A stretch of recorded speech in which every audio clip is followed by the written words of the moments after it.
Hello friends, welcome back to my channel Deep classes, जिसमें हमारा आज का टॉपिक है अदम्य जीवन की विषय वस्तु के प्रति लेखकीय दृष्टिकोण का साधारण विश्लेषण कीजिए।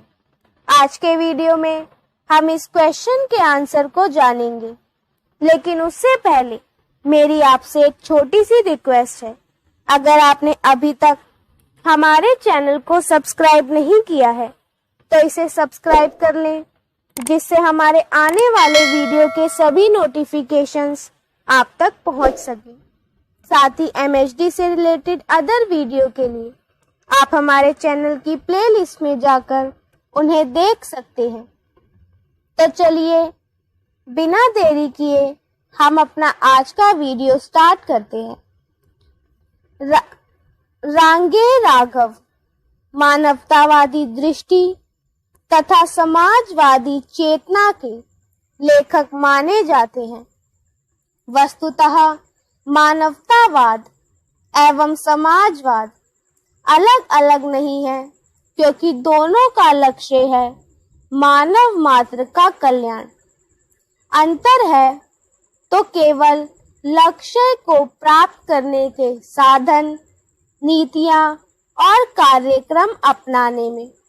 मानवतावादी दृष्टि का केंद्र है श्रेष्ठ उदात्त मानव मूल्य, संवेदनशीलता, बंधुत्व, करुणा, दया, सहानुभूति आदि। सर्वजन हिताय सर्वजन सुखाय इसका मूल मंत्र है। तुलसी के शब्दों में परहित सरिस धर्म नहीं भाई, पर पीड़ा सम नहीं अधमाई। रांगे राघव के रिपोर्टाज अदम्य जीवन के शब्द शब्द में लेखक की पीड़ा, चिंता, शोक के भाव बोल रहे हैं, जो उनकी संवेदनशीलता के परिचायक है। आरंभ में ही केले के पेड़ों की शीतल छाया में अकाल में भूख से मरे लोगों की कब्रें देखकर उनका हृदय कांप उठता है। काल नेमी की तरह खड़े ताड़ के वृक्ष के नीचे जीवितों को विशुद्ध देखकर वह भी विशुद्ध हो जाते हैं।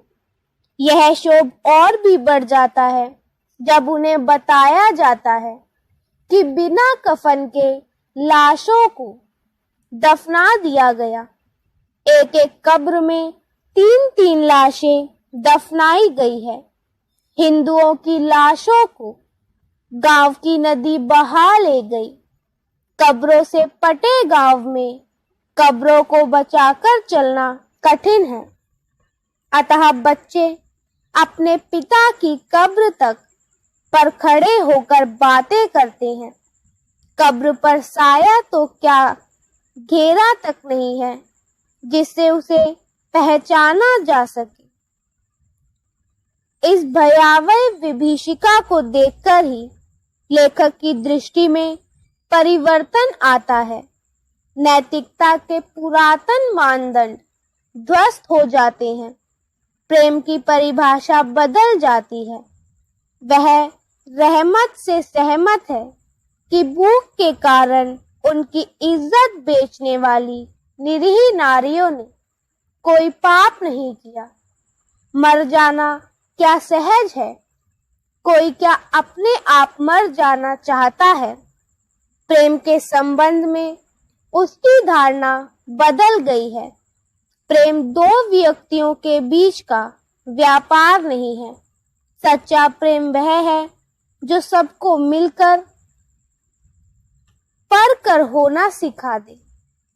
स्व से सर्व की ओर बढ़ना, सबके हित को अपना हित समझना ही सच्चा प्रेम है। लेखक बंगाल के अकाल को प्राकृतिक आपदा न मानकर मनुष्यकृत विपदा मानता है। उस भयानक त्रासदी के लिए तत्कालीन साम्राज्यवादी शासकों तथा पूंजीवादी व्यवस्था को उत्तरदायी मानता है, जिसने जमाखोरी, काला बाजारी को प्रश्रय दिया, जिसके अंतर्गत उत्पादन के साधन कुछ हाथों में केंद्रित होते हैं, जहां वर्ग वैषम्य होता है और जन समुदाय का शोषण करके उसका रक्त चूस लिया जाता है। पूंजीपति पैसे से सब कुछ नापता रहा और मनुष्य की भूख और नग्नता ने उसे सर्वनाश के कगार पर ला खड़ा किया। मनुष्य को नंगा रखकर मनुष्य ने अपने मुनाफे के लिए बेशुमार कपड़ा तालों में बंद कर रखा। वहां वस्तु मनुष्य के लिए ना होकर पैसे के लिए थी। कितना बड़ा व्यंग्य और विद्रूप था कि आज कपड़ा बनाने वाले स्वयं नंगे हैं। बंगाल महानाश की आग पर लटका भुन रहा था और चारों ओर से राक्षस मानो उसे चबा जाना चाहते हैं। लेखक ब्रिटिश साम्राज्यवादी शासन और मातहम काम करने वाले कर्मचारियों पर व्यंग्य करता है कि एक और डॉक्टर कह रहा था कि हमने 75% आदमियों की हालत सुधार दी है, और दूसरी ओर डिस्पेंसरी में खड़े लंबी कतार में खड़े रोगी, भूखे जर्जर शरीर वाले, बुझी हुई आंखों वाले, उभरी हुई पसलियों वाले, भयानक चर्म रोग से पीड़ित गांव वाले सच्ची दास्तान कह रहे थे। लेखक मानता है कि सारे कष्टों की जड़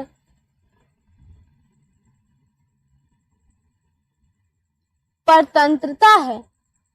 परतंत्रता की बेड़ियां काटकर गले में पड़ा गुलामी का तोख हटाकर ही चैन से जीना संभव है, और इसके लिए आवश्यक है विद्रोह की भावना, क्रांति करने की मानसिकता। सिर कटा सकते हैं लेकिन सिर झुका नहीं सकते, इसका दृढ़ संकल्प। इसीलिए वह नदी की पतली धारा में नहाते नंगे बच्चों को इनकलाब जिंदाबाद का नारा लगाते देख प्रफुल्लित हो उठता है। उसकी छाती गर्व से फूल उठती है और वह सोचता है कि जहां क्रांति को चिरंजीवी रखने का अपराजित साहस है, वह राष्ट्र कभी भी नहीं मर सकता। मनुष्य का साहस जीवित है। आज भी बंगाल के बच्चे क्रांति को नहीं भूले हैं। जनशक्ति कभी पराजित नहीं हो सकती, वह कभी मर नहीं सकती। वह यह भी जानता है कि देश को मुक्त करने, पूंजीपतियों के शिकंजे से जनता को छुटकारा दिलाने के लिए एकता आवश्यक है। गांव का आदमी कहता है कि हम में एकता नहीं है, वरना क्या मजाल कि वह अपनी मनमानी करे। और नदी की प्रशांत धारा में स्नान करता हुआ आदमी गाता है कि सोनार बांग्ला होलो शोशान, एक साथे सबे चल। रांगे राघव को मनुष्य की अदम्य जिजीविषा में विश्वास है। महाचार्य की तरह वे मानते हैं कि भारत के लोगों की हड्डियां दधीची की हड्डियां हैं और उनसे बना वज्र बड़ी से बड़ी राक्षसी असुरी शक्ति को नष्ट कर देगा, और इनसे बनी लेखनी अमर कथा लेखनी जो कभी भुलाई नहीं जा सकेगी। साम्यवादी विचारधारा से लेखक ने सीखा है कि जनशक्ति अपराजय है, उसे कोई पराजित नहीं कर सकता। बंगाल इस अकाल और लाखों लोगों के मरने के बाद भी अपना रास्ता खोज निकालना चाहता है। पूरब की व्याकुल से होकर भी यह भारत का संस्कृति जनक सिर झुकाने को तैयार नहीं। अपने समकालीन अनेक साहित्यकारों के समान रांगे राघव ने कुंठाग्रस्त हैं, ना निराशावादी और ना ही आस्था विहीन। वे आदर्शवादी हैं। वे परिकल्पना करते हैं एक ऐसे समाज की जो निकट भविष्य में ही वर्ग विहीन होगा, जहां साम्य होगा, बंधुत्व की भावना होगी, एकता होगी, जिस समाज के लोगों का स्वार्थ सबका स्वार्थ होगा, जिसमें सबका सुख होगा, सबका हित होगा। अपने इसी विश्वास के बल पर वह घोषणा करते हैं कि जहां भूख और बीमारियों से लड़कर भी मनुष्य के मन में क्रांति को चिरंजीवी रखने का अपराजित साहस है, वह राष्ट्र कभी नहीं मर सकेगा। मानवता जीवित रहना चाहती है, उसे कोई मिटा नहीं सकता।